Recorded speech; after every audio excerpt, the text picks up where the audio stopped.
All right. We'll give everyone a couple of minutes to show up. I know it's, kind of early here on the West Coast for some, later in the evening, perhaps for others, but give people time to grab a cup of coffee, tea, or water before we hop over. So for those that have hopped in today, thank you for joining us. Very happy to have you here as we go through, webinar number 4 in our AI series here. I'll let everyone introduce themselves, but just to do kind of housekeeping at the beginning here.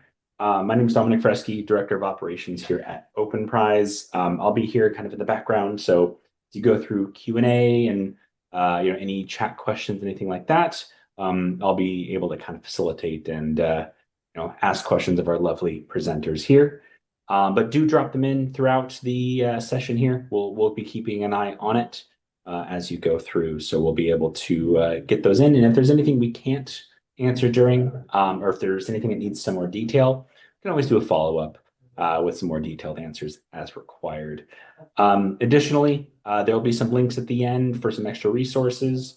And as when you hop in, the notification, this will be recorded and we'll be able to drop this on our Knowledge Center within the next couple of days. So you'll be able to catch the full recording as you need to here.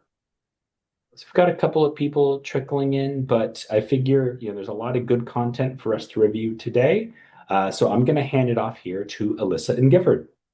Awesome. Thank you, Dom, and welcome everyone. Thank you all for taking the time to hang out with us today.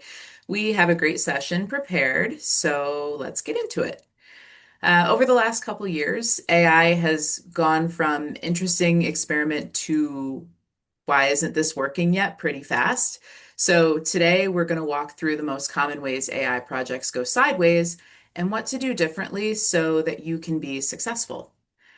But first, a quick round of intros. I'm Alyssa Hewitt, Director of Customer Success at Openprise, and with me today is Gifford Morley Fletcher, Director of Global Marketing and Senior Digital Strategist at MarketOne. Gifford, glad to have you with us today. Thanks, Alyssa. Excited to be having this chat and greetings from rainy London, England, where you guys have just had breakfast and I'm thinking about dinner. But not Love till it. this is done. Gifford brings a wealth of knowledge from his agency experience, having seen these enterprise AI implementations from inception to launch. And I bring an operator's view of what it takes to make those systems work inside real organizations. We both spend a lot of time kind of in that messy middle between AI ambition and AI reality. And we are really excited to share our insights today. So, before we get into the meat of the presentation, just wanted to pull up a slide here. You've probably seen numbers like these before, especially coming off a year like 2025. What's interesting to us isn't that so many AI projects struggle, it's where they struggle. In our experience, these outcomes usually have very little to do with the models themselves. They're actually a result of decisions that tend to be made upstream, decisions around goals, around data, measurement, and all of this is happening long before AI ever touches a workflow. And that's exactly what we're going to unpack today. So, before we dive in, I just want to give you a quick roadmap of where we're headed. We are covering 11 pitfalls today, but we've grouped them into 6 categories because that's typically how failures tend to show up in the real world. They kind of show up in predictable clusters.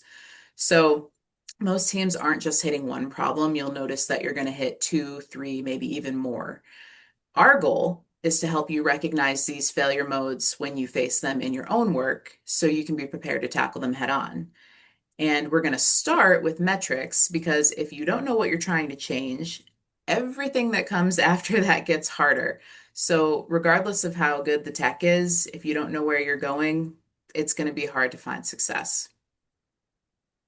All right, so let's jump in. The first pitfall is starting without clear objective KPIs. So, this almost always begins with a well-intentioned executive directive that probably sounds pretty familiar to most people on the call. Something like, we need to be doing more with AI. I'm pretty sure everyone's heard that. So your team goes and builds something, for example, an AI model that scores and prioritizes sales accounts, but no one ever agreed what success looked like up front. Was the original goal to increase pipeline? Was it to reduce the time reps spend researching accounts? Was it to improve win rates, reallocate headcount? And ultimately, how does that translate to revenue? So those are all different objectives and they lead to very different KPIs. If the goal is pipeline efficiency, you might measure conversion rate from first touch to opportunity. If it's productivity, you might measure time to first touch or accounts touched per rep per week. If it's direct revenue impact, finance is going to want to see incremental pipeline or ARR per rep. And what often replaces that kind of clarity is this general sense that the model is helpful, but without any shared agreement on how its impact is going to be measured. And so when the goal is vague, the outcome is pretty vague as well. Every single AI initiative needs clearly defined, measurable, and agreed upon objectives well before the work starts, because defining success isn't something that the model can infer. That's something you have to tell it what to do. And a very practical test is this. If you can't write down the exact metric you'll review in your QBR with a baseline and a target, you're not running a business initiative, you are running an experiment. And this is where teams make a very understandable mistake, and that is they default to tracking the ultimate KPI, which is revenue. And of course, revenue matters. It's the outcome everyone cares about, but it's also influenced by a lot of things at once, be that pricing changes, marketing campaigns, headcount shifts, basic seasonality, macro conditions. And so if you're implementing an AI-driven process and then you ask, did revenue go up? You've actually skipped the most important part of the measurement. And what you need to track are the leading indicators that the AI is meant to influence.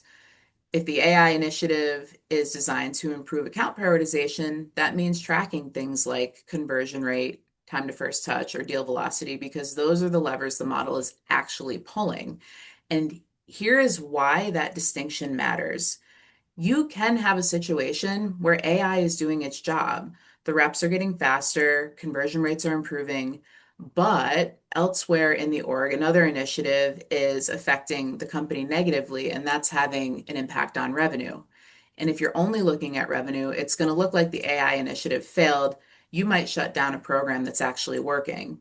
And of course, on the flip side, revenue might be increasing because of things like pricing or timing.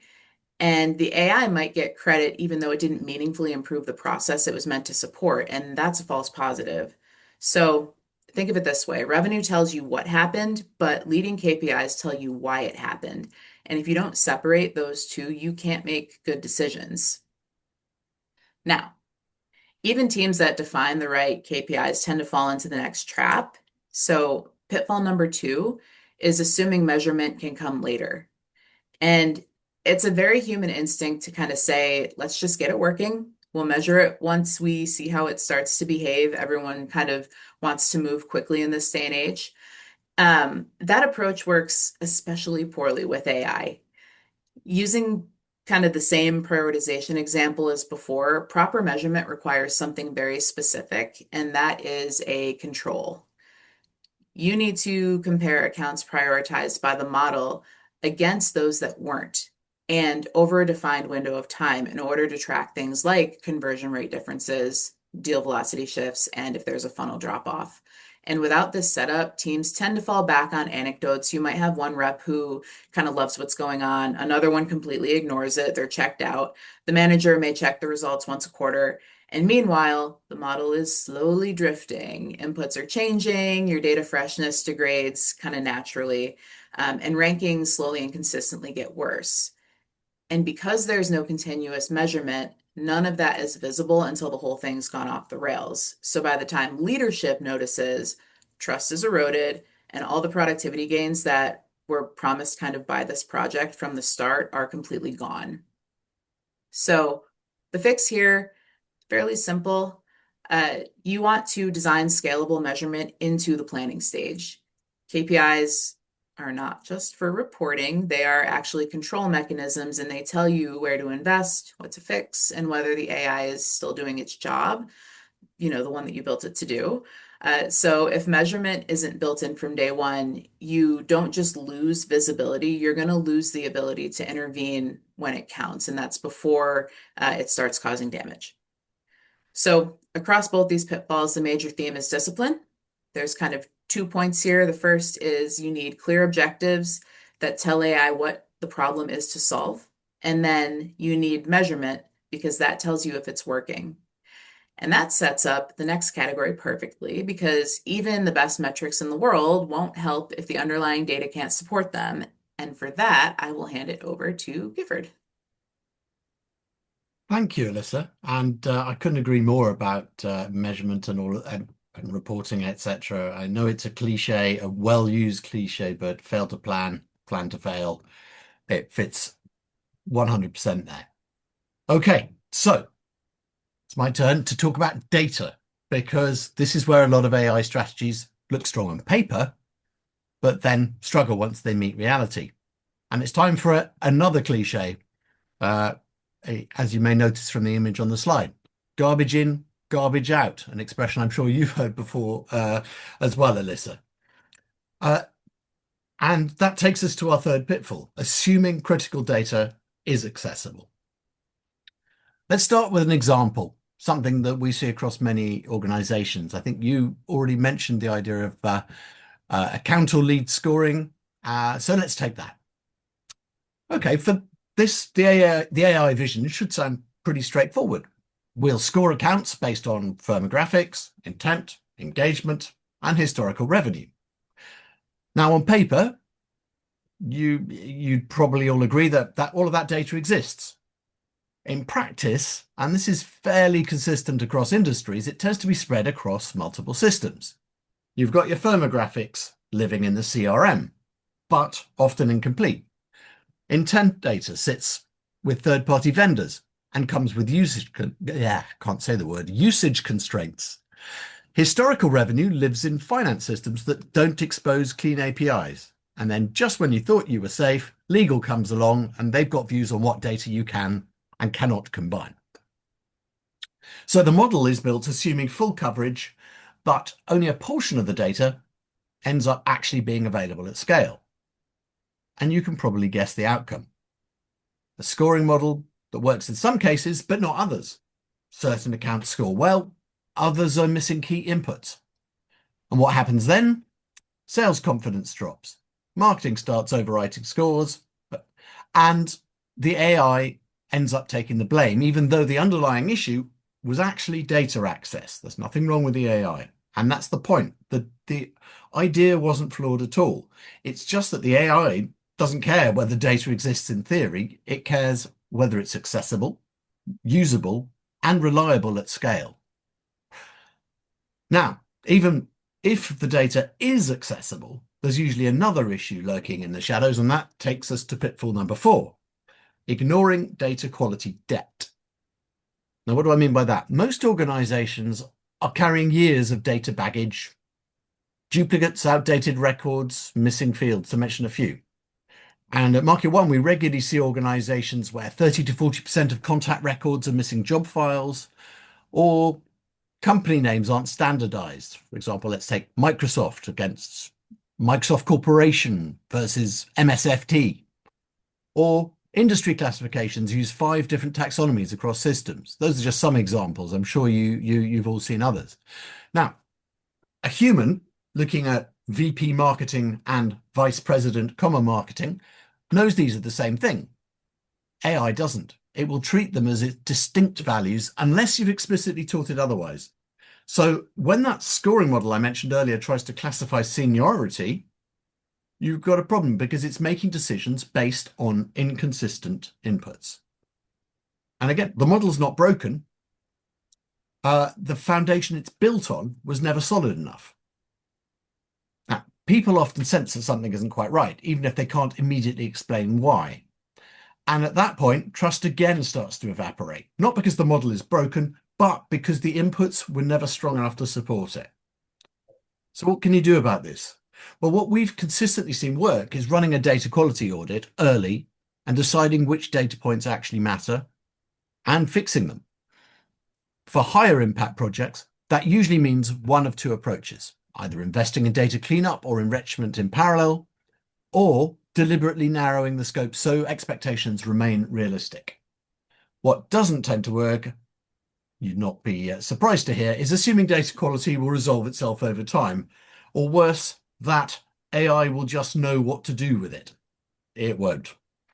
AI doesn't overcome data constraints, it exposes them, and any gaps that already exist tend to surface faster and more visibly as you scale. That's the bad news. But let's assume you've done the hard work. So you've got clear goals and the data is uniform and accessible. The most obvious quality issues, they've been addressed. So the next question that Alyssa's going to answer is whether you can trust the output. And that is the magic question, Gifford. And it's where a lot of teams tend to make very understandable but pretty risky assumptions. This next category is all about trust. Uh, Realistically, the whole presentation that we're doing today kind of touches on trust, but this is specific to trust within, kind of the AI model that you're using. And so specifically, we're looking at how AI reliability tends to get misjudged once you get these systems into production. Pitfall number 5 is treating hallucinations as a temporary bug. And this one is probably my favorite. Most of us have used ChatGPT by now. We've all noticed the same thing. It is extremely eager to please. It's got that big golden retriever energy, and it really, really wants to give you an answer. Anytime you prompt it, it's going to do its best to spit something out back at you. And that's all great until you realize it just made up the whole thing.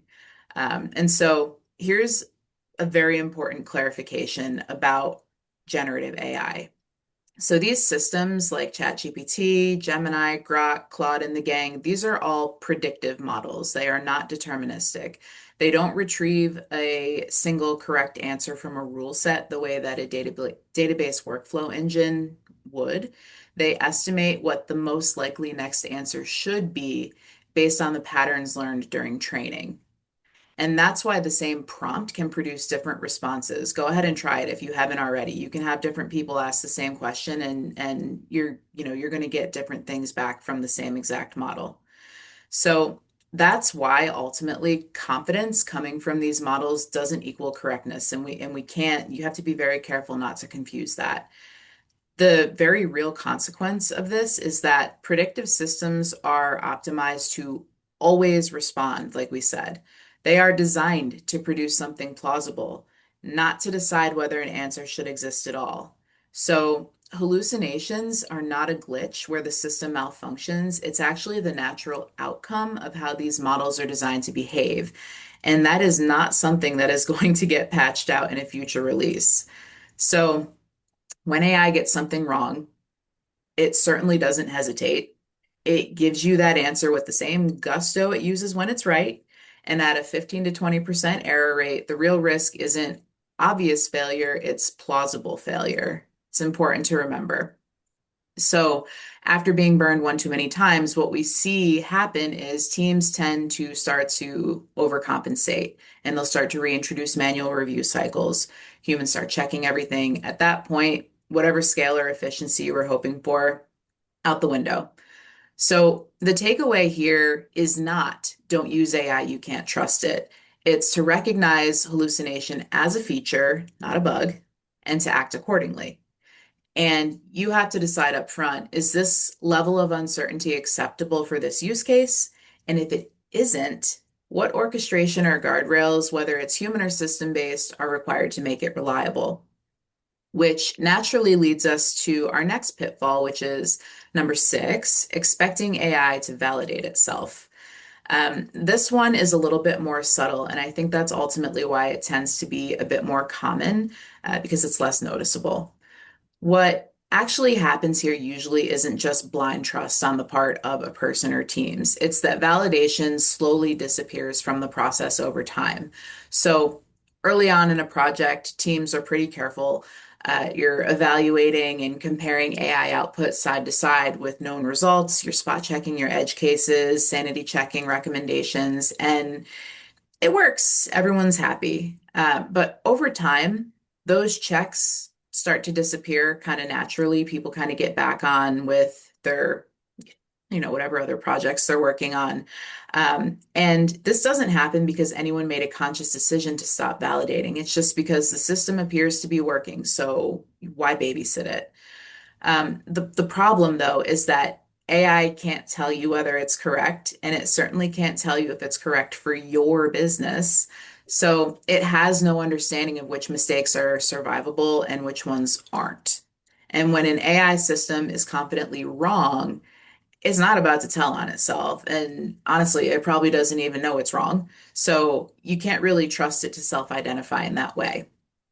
As accuracy slips, teams are going to start spending more time trying to recover the clarity they used to have. Time's going to get burned debating whether the issue was a data problem or if someone messed up the configuration. Maybe our roadmap is off or the expectations were off, but by then it's all a mess and trust is taking a hit again. So the lesson here is to retain ownership of the validation. And that means that you have to insist on testing with your own data, not pilot data or test data from, the vendor who maybe sold you the solution. Also running AI outputs against real workflows, things that are already in place and comparing.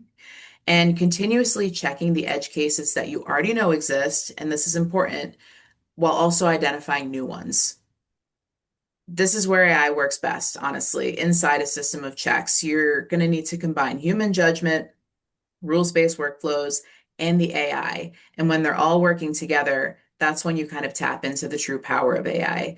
You can't expect AI to validate itself. That is asking it to do something that is fundamentally what it can't do. So, if hallucinations are inherent to how AI works and validation really can't be outsourced, the next question becomes whether AI even has the right context to begin with. And I'll pass it back over to Gifford to tackle that. Thanks, Alyssa. And I'm going to remember the phrase confidently wrong. I'm sure I am sometimes confidently wrong as well, but I think it really does represent that golden retriever energy.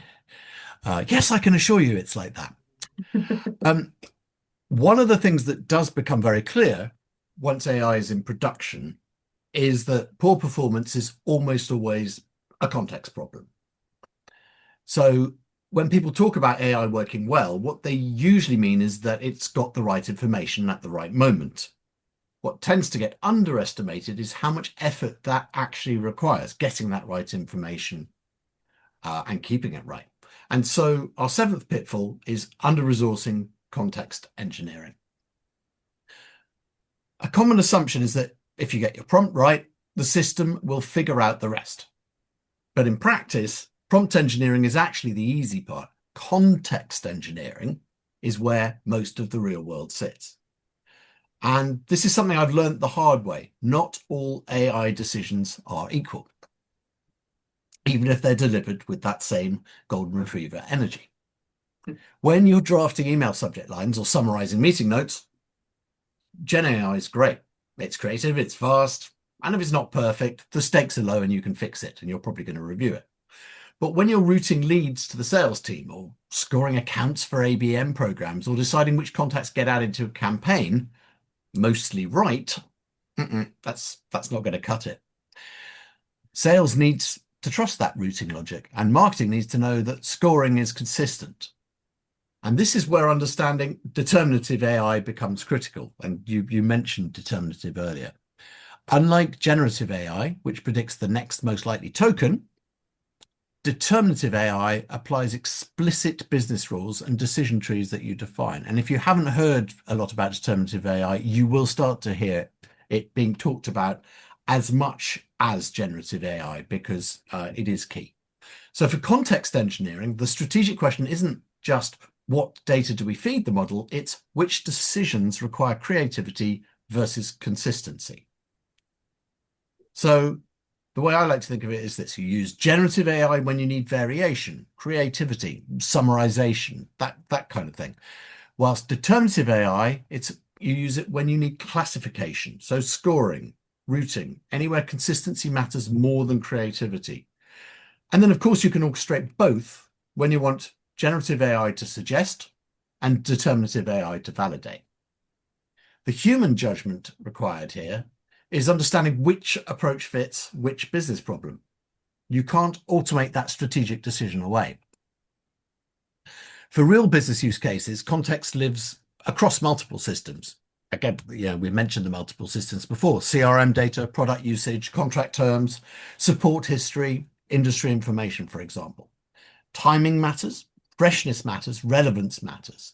And unless someone deliberately decides what context should be included, how it's assembled, and when it's delivered, the model is left to infer far more than it should. And knowing AI, it's likely to start inferring things that aren't real. What we consistently see is that this work is underestimated by an order of magnitude. It requires data skills, tooling, and judgment about which signals actually matter. And if that work isn't staffed properly, the AI doesn't fail loudly. It just produces output that feels generic, shallow, or slightly off, getting more off over time. At best, it underwhelms, and at worst, it misdirects. So imagine you've actually started addressing context properly, and success is becoming visible. Then we move on to a new issue, pitfall number 8, letting models sprawl without orchestration.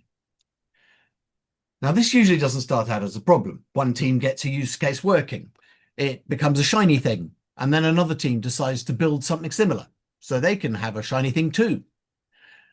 So someone tweaks a prompt, someone else connects a different data source. What could go wrong? Well, before long, you don't have a single AI system. You've got several versions of the same idea, each behaving slightly differently. And coming back to what Alyssa said, it could be almost identical, but it's going to come up with different answers and different thoughts, different decisions. In ops, this shows up as something like multiple AI-driven views of the same account or pipeline. The outputs all sound reasonable, but they don't quite agree. And at that point, the issue isn't accuracy, it's coherence. So leadership no longer has a consistent view of what's happening. Teams start questioning which output to trust, and alignment becomes harder instead of easier.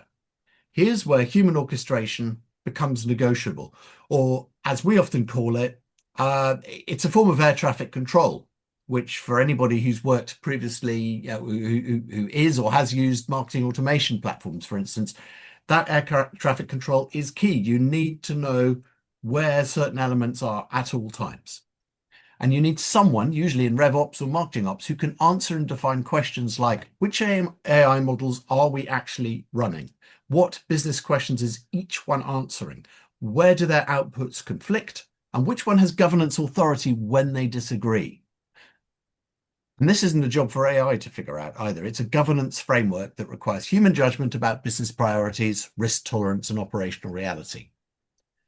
And again, it's not because people made poor decisions. It's simply what happens when AI usage grows faster than orchestration. The lesson here is to secure the right mix of skills before scaling and to have a governance framework in place from the outset. AI works best as part of a coordinated system. Without orchestration, even good use cases tend to fragment. So over to Alyssa for Before we pitfalls do 9 have and 2 10. questions actually that have come Yeah. in here. And if I can just kind of toss them out, I'll read them through and kind of pass them off to whoever wants to answer through them. First one here is you mentioned sometimes that deterministic automations are better suited to solve certain problems. How do you decide whether AI is actually the right solution versus, say, a rules-based workflow? Well, it does vary, but there's a good kind of rule of thumb, which is that if the logic can be fully explained ahead of time, you probably don't need AI. I mean, you could think of it like this: you don't need AI to tell you that a CMO is an executive on the marketing team. That's just, it's a waste of computing time. That can be done with stock standard rule-based segmentation. But AI kind of earns its keep when judgment is fuzzy and the inputs are a bit messy or patterns matter more than rules, at which point you use determinative logic to handle what must be correct. And then AI where approximation is acceptable. They complement one another. I think of deterministic as what you need for solid stats. You're building a graph of with certain pieces of information that may be updated as time goes on, but that latest figure is the one to be called on. That latest piece of information is the one to be called on, and it's not creative. It's factual. I hope that helps. Okay. And if I could throw the second one in here, kind of similarly related. But when does AI stop being worth it compared to a simpler automation? Hmm. I'll take this one. I think that this is really a cost benefits question. Um, you have to kind of look at what you're working on and determine whether the cost of actually running AI outweighs the cost of maintaining it. And it's not simply just what you pay to have access to the AI. There's a lot of other things that kind of factor in. And we're actually going to talk about this here next, is kind of what other things affect the overall cost and what can kind of make this more expensive. So AI, it does look pretty cheap in pilots, but it's pretty expensive once you get steady state. Mhm. Rules, on the other hand, look expensive to build if you've ever kind of had to, build any sort of orchestration from the ground up or even using a platform.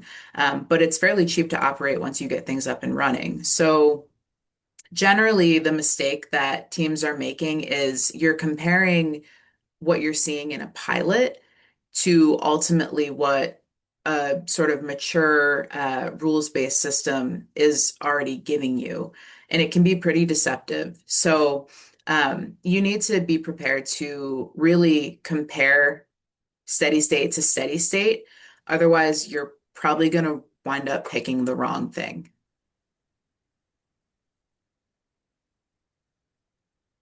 All right. Yeah, those are the questions so far. So please carry on.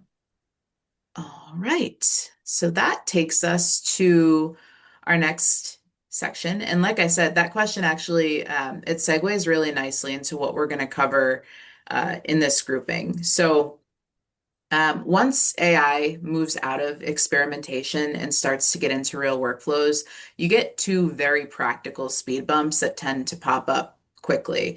And those are integration and cost. And I can almost guarantee that every single person on the call, if you haven't experienced one or both of these two yet, you are going to. I can almost promise it. So the ninth pitfall here is treating AI as a standalone tool.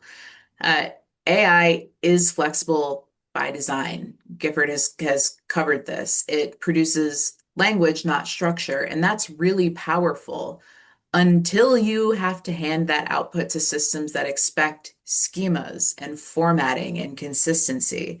So most of the systems in your stack don't care if an answer is right, wrong, or purple. They care if it's in the right format every time. So here's a good example. A team uses AI to classify inbound leads or maybe enrich some account records.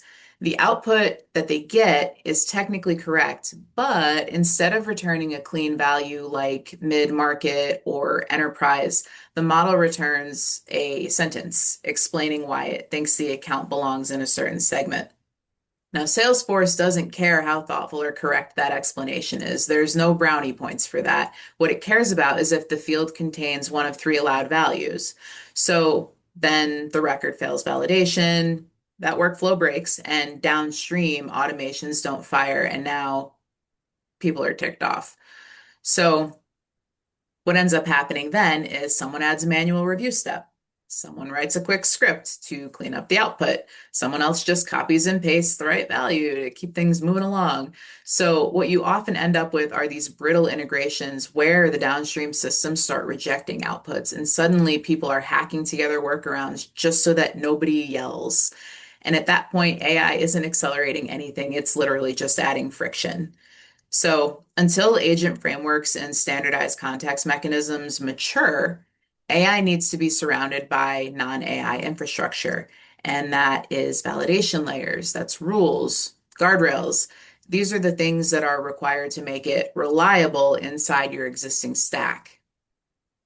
So even if you get to the point where you have these integrations handled well and everything is kind of working as a well-oiled machine, this is where the next pitfall actually becomes almost inevitable. And it's a doozy, and it's going to come for everyone sooner or later. So it's really important to talk about. The 10th pitfall is underestimating cost volatility. AI probably feels inexpensive today, but that's not the same thing as being cheap. It's a really important distinction. AI is resource intensive to host, to run, to monitor. It's intensive to manage at scale. This is not something that you just plug in, set it, and forget it. No way. And a lot of the cheapness that people experience today is actually being subsidized by VC funding, market competition, and kind of the overall willingness across the industry to operate without profit, as everyone is scrambling to become king of that hill. So the problem is that AI pricing doesn't behave like traditional SaaS. It is usage-based, it's multidimensional, and it changes based on things most teams don't model up front. Things like tokens, context length, frequency, retries, different orchestration layers, and it can be very vague and convoluted. If you work for an org that sells some kind of AI feature, you probably understand just how tough it is to price because of these types of factors. So, what we see happen is teams will go and test a use case at small scale, and those numbers look fine. Then they start to apply it to millions of records, or you turn it on and have it start running continuously, or you embed it across workflows, and the economics start to change very quickly. And at that point, the business benefit might still be real, don't get me wrong. But what's happened is it's no longer worth the cost. And this is especially true when a simpler rules-based solution may already exist in your stack and would have delivered 80% of the value at a fraction of the price. It's kind of just because you can doesn't mean you should. So that's something to kind of keep in mind when you're thinking about when and where to apply AI.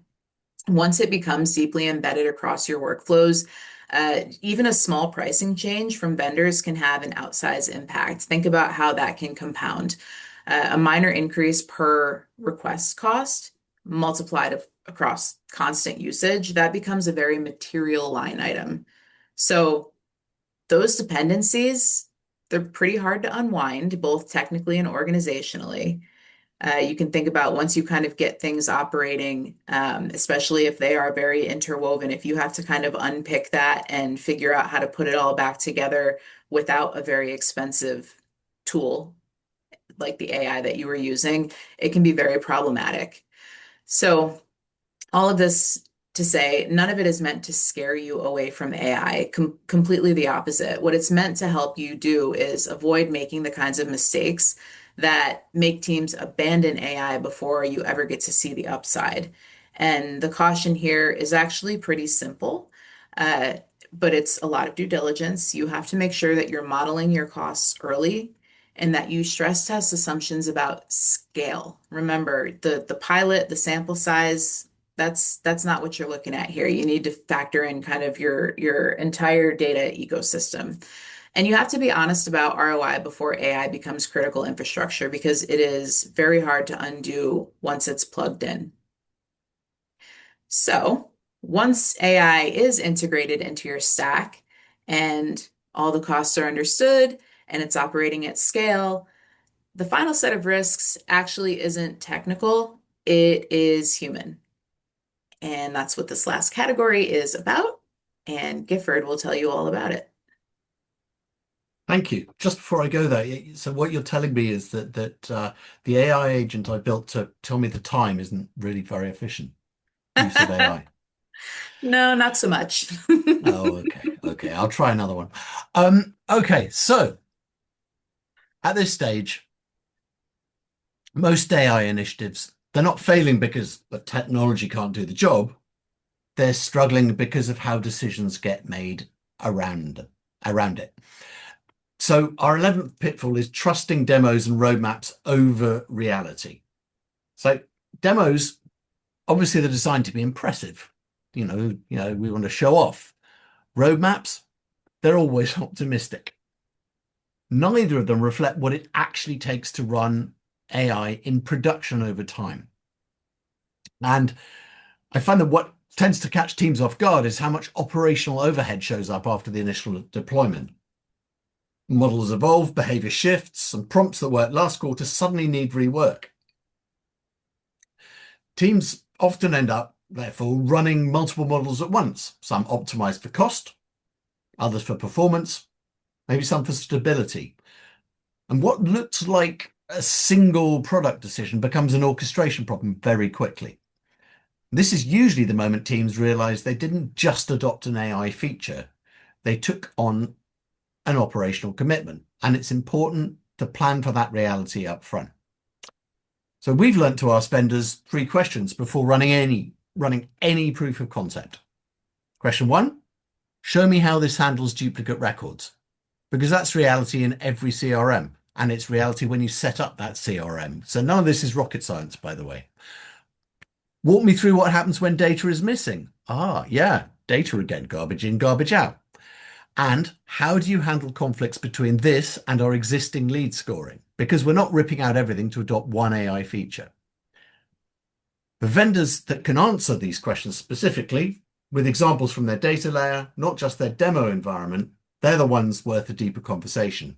Because at any meaningful scale, AI orchestration isn't optional, it's mandatory. Now, we said 11 in the title, but actually there's a bonus.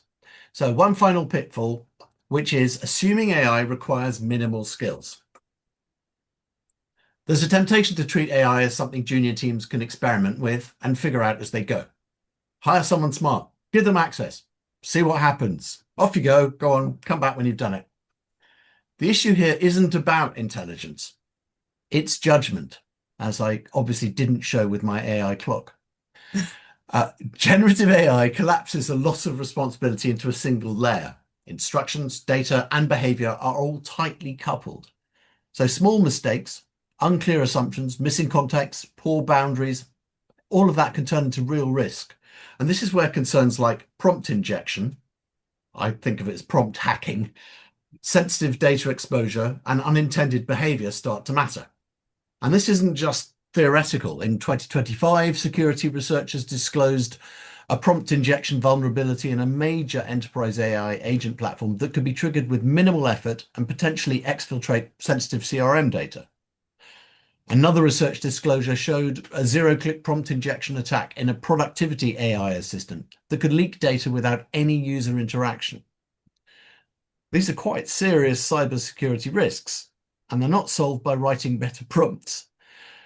These incidents didn't come from exotic malware or backdoors. They came from how language was interpreted, which is exactly why having governance, security, and risk teams involved early is just not an option. It has to happen. Sorry, it isn't optional. It sounds wrong the other way around, doesn't it? It's imperative to treat AI as senior infrastructure, not an entry-level power tool, because the skills AI actually requires, they're just not prompt engineering 101.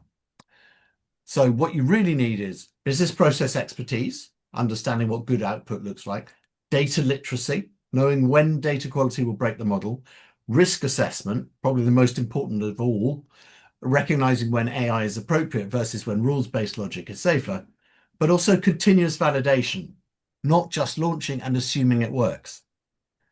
These are senior level judgment calls. Treating AI as an entry-level power tool is how you end up with the security vulnerabilities I just described. So, AI can be transformative, but it's not self-governing. People are important, and the judgment still has to come from people. So, can move on to the final, well, not the final, the next slide. It's Groundhog Day, because when you strip away the AI branding and the models and the acronyms, what you're left with is a pattern that we have definitely seen before, and we will see again. New technology arrives, expectations set high, and the same underlying issues resurface. They're not actually AI problems, they're organizational ones, and process ones. What's different with AI, however, and what makes it all the more scary in a way, is speed. These issues surface faster and the consequences compound more quickly than we've seen before. And that's why the opportunity here isn't really about chasing better technology, it's about breaking the cycle. Because if the pattern is familiar, it should be as well. So, with that perspective, let's close by pulling together what actually changes the outcome. And I over to do you. have one question here, actually. Oh, I think it ties into your special 12th, the little gift we added in. Um, yes. says, so how do I explain to my boss that this isn't a junior project and that maybe I deserve a raise? That's a good one. I like that. Well, obviously, advocating for yourself can be tricky, but let's think. I think there are a few things that you need to have clear in your head if you're going to do this. I think, first of all, it's being specific about what you're being asked to own. You're not owning the AI project, but things like accuracy thresholds, failure modes, cost controls, compliance risk, the processes, the air traffic control that I mentioned earlier. That would be the first one. So, secondly, translate that ownership into business impact. So, make it clear how important these areas are. If this is wrong, here's what breaks. Here's who feels it. Here's what it costs. This is why I'm the right person here because I can make sure this doesn't happen. And then third, frame the conversation around accountability, not capability. Because, as we've established, yeah, many people can do this, but I mean, experience really does help here. You're not saying I'm special. You're saying this work requires judgment, and judgment, and I would say experience as well, is what you're paying for. So, yeah, that would be my thoughts. I don't know if you had anything to add, Alyssa, but otherwise, yeah. No, I mean, I think you hit the nail on the head. That is all great advice. I'm gonna take some notes on that, Gifford. Awesome. Thank you. Awesome. All right. Well, we've come to the end, but to wrap up, we do want to leave you with something practical, and that's just a quick set of principles that you can apply when these conversations come up in your own organizations. Most of the failures we talked about today don't happen because teams lack ambition or technical ability. They happen because a few foundational decisions got skipped in the first place. So, quick review. First things first, you need to define success before you build. If success isn't measurable and agreed upon upfront, the project has no clear way to succeed. Number two, be honest about your data reality. AI is not going to fix the gaps in access, quality, or structure. It's only going to surface them more quickly. Number three, assume uncertainty and design for it. Hallucination doesn't disappear with better models. It ain't going anywhere. So guardrails and validation need to be an intentional part of this process. Number four, plan for orchestration, not just experimentation. As soon as AI starts to scale, coordination, versioning, governance, all of this matters a lot more than writing a good prompt. Number five, model costs early and stress test scale. What looks really reasonable in a pilot can change very quickly once AI becomes part of everyday workflows, and that has to be planned for. And number six, treat AI as senior infrastructure, as Gifford just said. It requires experience judgment. It requires cross-functional involvement, sometimes politicking. It requires ownership and accountability, particularly where risk is involved. So if there's one common thread across all of this, it's that successful AI adoption isn't about chasing the newest capability. It's about making sound decisions early and revisiting them as the system evolves. So if you get those decisions right, AI will stop feeling fragile. It'll start to become something teams can trust and something you can scale, and ultimately something that you can build on with confidence. All right. So before we wrap things up for questions or additional questions, thank you for the ones that have already come through. We wanted to leave you with a couple practical resources. One of the things that we've been hinting at throughout the session is that better outcomes with AI really don't necessarily come from better models. They come from better inputs. And the first resource that you see here on the screen is a prompt engineering handbook that we've put together. And it's not just about magic prompts, it's about writing instructions that actually hold up once the AI is embedded in real workflows. So feel free to snap that QR code to get the download. This will be available to you after the session as well. So if you miss it, don't worry, you'll get access to it. And for the second resource, if the handbook is the theory, then this one is practice. So this is our AI prompt cookbook, which is actually built more for ops teams, and it is very concrete. It's got real examples, it's got real data shapes, real use cases. You should find some good inspiration in here. So one of my favorites is kind of thinking about how to extract structure from messy data inputs, maybe classifying records, pulling signals out of text-heavy systems like email or tasks in Salesforce. So both of these are free. And if nothing else, they'll give you kind of a clearer mental model for what it actually takes to make AI behave reliably in production. So, with that, I would like to say thank you for hanging out with us today. We hope this session has been helpful, and we will go ahead and open it up if there are any additional questions. Yeah, go ahead and if you'd like to speak to your question, please, you can always raise your hand and we can kind of open the mic for you. Or if you'd like to drop it into the Q&A window, as you've seen, we'll be able to get to it and pass it over to our panelists today. Otherwise, again, thank you for joining. As we're kind of wrapping up, we will be sending out follow-up email. Thank you for coming. We'll obviously have the recording links to the video here, as well as links to the content that Alyssa mentioned earlier about the handbook and the cookbook as well. So all that is also available on our website, which again, we'll link to in the follow-up communications. So if there are any questions, please don't hesitate to raise your hand.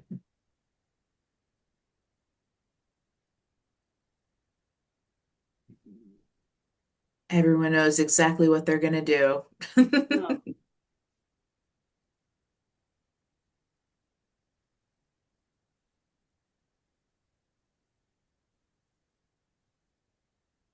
Well, I think as folks are kind of signing off here, I think we can actually probably look to probably drop off here. Again, if there's any questions that do come up, if there's any questions you want to send our way, we'll be able to answer them, via email communications and such. So always happy to have a conversation as we go forward. So thank you, everyone, for joining us today. And thank you to Alyssa and Gifford for the wonderful presentation. And we look forward to seeing you at our next webinar. Thank you. Thanks a lot. Thank you.